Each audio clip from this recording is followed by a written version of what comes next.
Bienvenue sur Jazz Polémique. Aujourd'hui, nouvelle vidéo dans laquelle on va parler de l'acharnement médiatique et je dirais même l'harcèlement incroyable que subit la boxeuse algérienne Iman Relif depuis 24 heures. Et le fait qu'elle soit algérienne est important, comme on le verra par la suite, mais on va commencer par un tout petit résumé. S'en serait bien passé de cette polémique, la présence de cette boxeuse algérienne, donc Iman Relif. Elle entrait en lice hier, elle était interdite de combat en fédération internationale de boxe en raison d'un taux élevé de testostérone, l'hyperandrogénie, un taux d'hormone donc mâle dans l'organisme trop élevé. Hier, elle entrait en lice donc face à l'italienne Angela Carini dans la catégorie des 66 kilos. Le combat se termine au bout de 46 secondes, l'italienne peste, ce n'est pas juste, on peut lire sur ses lèvres, et donc elle s'arrête. Sur les réseaux sociaux, elle a tout de suite été attaquée. Alors justement, vous en parlez François, des réseaux sociaux, et oui, au premier titre, Elon Musk, propriétaire du réseau X, qui s'y est mis. Elle est soutenue au pays, notamment par un footballeur Ismaël Benasser, dont on peut voir le tweet où on a pu le voir. En tout cas, la fédération, le CIO a un peu tapé sur les doigts de la fédération, de la fédération internationale de boxe pour dire que, en vertu de ses règlements et de ses caractéristiques, tout était en bonne et due forme à ce niveau-là. Le CIO qui remet les choses au clair. Voilà, donc en bref, Iman Relif souffre d'une maladie qui fait qu'elle produit plus de testostérone que la moyenne des femmes. Et le CIO a indiqué que tout était en règle, donc normalement l'affaire devrait être close. Mais non, certains en ont profité pour lancer des rumeurs comme quoi elle aurait des chromosomes mâles.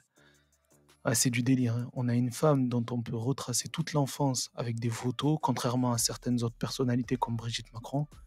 Mais certains doutent encore du fait que ce soit une femme. En fait, ils profitent juste de cette fake news pour taper sur une arabe, point. كنت إيمان صغيرة كنت بالك إيمان خليف هي جات من قرية صغيرة من المناطق النائية في ولاية تيرت. كانت القرية تاعنا بالك تبعد على وسط المدينة حوالي 10 كيلومتر. بديت من القرية إلى المدينة ومن المدينة إلى العاصمة. Elle a montré des photos d'elle quand elle était petite, son dossier médical il est clean, normalement fin du débat. On n'est pas dans une espèce d'affaire Brigitte Macron où son passé serait flou et difficile à retracer, hein. En plus on parle de l'Algérie quand même, hein. Les pays africains sont les derniers qui enverraient un homme dans une catégorie sportive féminine, soyez sérieux. Mais non, comme je l'ai tweeté, certaines comme Angela Carini ont juste à pleurer quelques larmes pour être soutenues. Parce que mademoiselle Carini, elle est partie pleurer à la télé en disant qu'elle n'a jamais été frappée aussi fort, en entretenant en plus une certaine ambiguïté pour atténuer l'humiliation de son abandon au bout de 46 secondes. Et là, nous avons entendu vos commentaires immédiatement après la réunion. Désormais, le monde entier parle de cette réunion à laquelle nous avons assisté après quelques heures. Comment vous sentez-vous? Bonjour à tous. Je me sens assez amère et surtout un peu déçue car de toute façon, je me suis tout sacrifié après Tokyo pour être ici et maintenant que tout cela est arrivé, ça me fait très mal. Nous savons qu'il y a peu de temps, vous avez rencontré le Premier ministre, Giorgia Meloni. Que vous êtes-vous dit? Il y a peu, j'ai rencontré la présidente Meloni et elle s'est immédiatement identifiée à moi et m'a accueillie comme une fille. Et ce que j'ai vu était droit dans ses yeux quand il m'a regardé et m'a dit de ne pas abandonner parce qu'aujourd'hui peut-être que tout cela ne dépendait pas de toi, alors n'abandonne pas, avance et crois en tes rêves.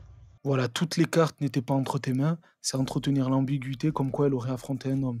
Ok, sauf que c'est pas ton premier abandon. Au début de ta carrière, t'as abandonné au beau milieu d'un combat de manière aussi suspecte, hein. Et pourtant, c'était pas contre Iman Relif.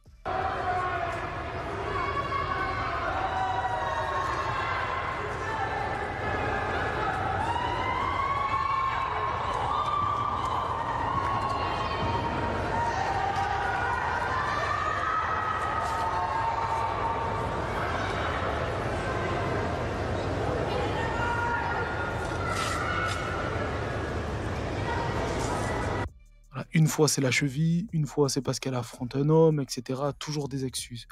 Alors attention, elle a le droit d'abandonner. Pour moi, monter sur le ring, déjà c'est hyper courageux, vraiment. Mais entretenir une ambiguïté comme quoi une femme serait un homme pour atténuer sa défaite, c'est tellement lâche.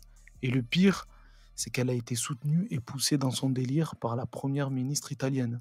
Je ne suis pas d'accord avec le choix du CIO, je ne suis pas d'accord depuis des années. Lorsqu'en 2021, si je ne me trompe pas, le CIO a modifié la réglementation en la matière, nous avons présenté à l'époque une motion pour souligner les conséquences que cela pourrait avoir, car c'est un fait qu'avec les niveaux de testostérone présents dans le sang de l'athlète algérien, la course ne semble pas juste au départ. Il y avait aussi des problèmes liés à la sécurité, et je pense qu'il faut faire attention en essayant de ne pas faire de discrimination parce que j'essaie d'expliquer depuis des années que certaines, disons, thèses poussées à l'extrême risquent de se répercuter surtout sur les droits des femmes. Je pense que les athlètes qui ont, disons, des caractéristiques génétiques masculines ne devraient pas être admis dans les compétitions féminines, non pas parce que nous voulons discriminer qui que ce soit, mais pour protéger le droit des athlètes féminines à concourir sur un pied d'égalité. C'est dégueulasse, hein. Mais voilà à quel niveau sont tombés les dirigeants des pays occidentaux. Commenter des polémiques et des fausses rumeurs sur l'entrejambe d'une athlète. Et elle, c'est pas la seule, hein, c'est ça le pire, hein. On a des types comme Israel Adesanya ou Mike Tyson qui n'ont jamais bougé le petit doigt quand Serena Williams était attaquée de cette manière, qui aujourd'hui viennent faire les bénévoles en participant au harcèlement des racistes. On a aussi J.K. Rowling, pareil, Donald Trump, Marion Maréchal et tous les identitaires, ils se sont lâchés, c'est un truc de fou. Mais je voulais m'attarder sur le cas d'Elon Musk, hein, qui pareil a retweeté des fausses informations sur cette polémique. Par exemple là, où Trump dit qu'il bannira tout athlète né mâle des compétitions sportives féminines, c'est très bien. C'est déjà le cas d'ailleurs, mais on voit bien que le timing il n'est pas fait au hasard. Ou encore là, pareil, il retweet que les hommes n'ont rien à faire dans les catégories féminines sportives. Mais la question c'est surtout, est-ce que lui, Trump et tous les identitaires là auraient fait la même chose si c'était une athlète israélienne? Je ne pense pas. Je vous rappelle quand même qu'Elon Musk il s'est déplacé au Congrès américain pour rencontrer Bibi Netanyahou et le féliciter. Alors même avant tout ça, moi j'aimais pas trop le personnage, hein. Mais j'étais pas forcément contre le fait qu'il rachète Twitter par exemple. Pour moi, pour le meilleur ou pour le pire, je voulais qu'on soit un minimum libre d'exprimer des idées sur cette plateforme. Eh ben j'ai été bien naïf. J'ai été bien naïf et j'ai bien aimé ce tweet qui pointe du doigt en fait que cette polémique relève ou révèle plutôt la dangerosité de notre système. Écoutez, c'est incroyable, on vit quand même dans un monde de fou. Aujourd'hui, on assiste en direct à une situation où le patron de Twitter, Elon Musk, l'homme le plus influent de ce réseau, participe lui-même au harcèlement contre Iman Khelif et propage des fake news à son sujet. Eh bien, c'est pire que ça. C'est bien pire que ça. Elon Musk, sachant qu'il s'agissait d'une fake news, il a retiré les notes en bas des publications mensongères. Écoutez, avez-vous remarqué qu'Elon a désactivé les notes de la communauté concernant l'athlète olympique qu'il cible tous comme trans? Iman Khelif n'est pas trans, mais Elon continue de perpétuer des mensonges qui mettent la vie d'Iman en danger. C'est super grave, hein. C'est super grave. Et j'avais remarqué hier soir, parce qu'en général, les notes arrivent super vite. Et là, rien du tout. Alors que les sources montrant que c'est une femme sont facilement trouvables sur le net. Mais bon, comme il s'est mis en tête de faire la guerre au wokisme à cause de la transition de son fils, ben il se permet de calomnier une femme. So I was tricked into doing this, it wasn't explained to me that puberty blockers are actually just sterilization drugs, and so I lost my son essentially. They call it dead naming for a reason. Yeah, All right. So the reason it's called dead naming is because your son is dead. So my son Xavier is dead, killed by the woke mind virus. all right, so let's... So I vowed to destroy the woke mind virus after that. And we're making some progress. join the club. Yeah. Alors qu'ils combattent les dérives du wokisme, bon, ça c'est son problème. Parce que c'est la réalité, dans le mouvement woke, il y a des dérives. Mais au point de participer au harcèlement d'une femme, c'est chaud quand même.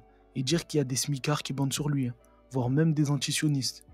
Oui, je vous jure, il y a des mecs qui sont antisionistes et qui trouvent toujours des excuses à Musk ou à Trump en disant qu'eux, ils combattent le système, etc. Mais Trump, vous le voyez bien, qui se chie dessus devant Israël. Mais quand il faut taper sur les Arabes, les Noirs ou les Latinos, c'est le premier. I know she was black until a number of years ago when she happened to turn black, and now she wants to be known as black. So I don't know, is she Indian or is she black? Au fond, ce qu'il veut dire, c'est qu'elle n'a jamais vraiment roulé pour les Afro-Américains et aujourd'hui, elle joue à fond cette carte. Parce que c'est vrai, c'est juste une opportuniste. Mais la manière dont il le fait, avec le public qui en rigole, jamais de la vie, il n'aurait fait ça en parlant d'un candidat juif. Jamais. Donc ces identitaires, ces lâches, qu'ils soient en France ou aux États-Unis ou ailleurs, jamais ils n'auraient surfé sur une fake news pour attaquer une Israélienne ou une blanche. Jamais. S'ils le font avec autant d'assurance, c'est parce que Iman Khelif, c'est une arabe. Point final. Et pour finir, on va écouter justement De Vecchio à propos de la sortie de Trump nous dire qu'en France, on a une indifférence à la couleur de peau. Lui qui dit ça, c'est quand même une blague. Un propos raciste, en tout cas, moi je trouve que ça révèle des choses justement sur les obsessions raciales de l'Amérique. Oui, je dis je sais pas parce que, vous voyez, justement en France, on est dans l'universalisme, on s'intéresse aux gens pour ce qu'ils font finalement et pas pour ce qu'ils sont. On a tendance à avoir une forme d'indifférence à l'égard de la couleur de peau. Ce que ça révèle justement, c'est que les États-Unis, c'est exactement l'inverse. Ils sont obsédés par cela. Non, par pitié, pas toi. Jamais. Jamais. Qu'un journaliste du Figaro et d'Europe 1 vienne nous dire sur CNews qu'ils ont une indifférence à la couleur de peau, c'est trop pour moi. Vraiment, ils sont nés avant la honte et le culot. Comme si leurs sous-entendus, qui sont très souvent très peu subtils, on ne les comprenait pas. C'est trop pour moi. Voilà, dites-moi ce que vous pensez de cette polémique. N'hésitez pas à vous abonner, mettre un pouce, ça aide la chaîne. Moi, je vous donne rendez-vous très vite. En attendant, prenez soin de vous et de vos proches. Respirez un bon coup. Dans tous les cas, on est ensemble. Ciao.